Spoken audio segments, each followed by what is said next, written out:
అభి అయితే స్వరాతో ఇలా అంటూ ఉంటాడు. అసలు ఎందుకు నువ్వు ఆ కేస్‌ని మళ్ళీ వాకప్ చేశావు? ఆ కేస్‌ని మళ్ళీ నువ్వు అలా తీసుకొని వాదించబట్టే కదా నేను నిన్ను వదిలేసింది. అసలు నువ్వు గౌరీ దగ్గరికి ఎందుకు వెళ్ళావు? గౌరీ దగ్గర క్లాసెస్ నేర్చుకోవడానికా? లేదంటే గౌరీ మీద ఇంట్రెస్ట్‌తో వెళ్ళావా? ఆ గౌరీ మీద ఇంట్రెస్ట్‌తో వెళ్ళే కదా నేను వదిలేసినా సరే నన్ను పట్టించుకోకుండా నువ్వు వాడితోటే ఉన్నావు అని చెప్పి అభి అయితే స్వరాని అనరాని మాటలన్నీ అంటూ ఉంటాడు. అది విని స్వర అయితే ఒక్కసారిగా షాక్ అయ్యి అలా ఉండిపోతుంది.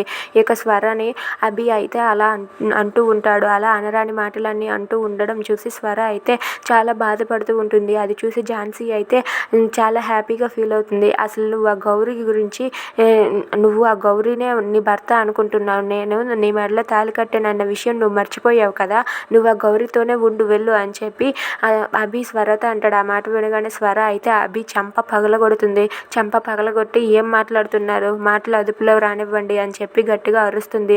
ఇంతలో అక్కడికి వచ్చిన బాబీ అయితే అమ్మాయి మేడం అభి చెంప పగలగొట్టడం చూసి అమ్మాయి మేడం అంటూ గట్టిగా అరుస్తూ ఇంట్లోనికి వస్తాడు. అది చూసి స్వర అయితే ఒక్కసారిగా షాక్ అవుతుంది. ఇక అభి ఝాన్సీ అయితే అలా చూస్తూ ఉంటారు.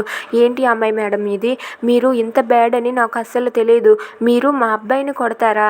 మా అబ్బాయిని కొట్టే అవసరం మీకేమొచ్చింది? అయినా మా అబ్బాయిని మీరు ఎందుకు కొట్టారు అమ్మాయి మేడం?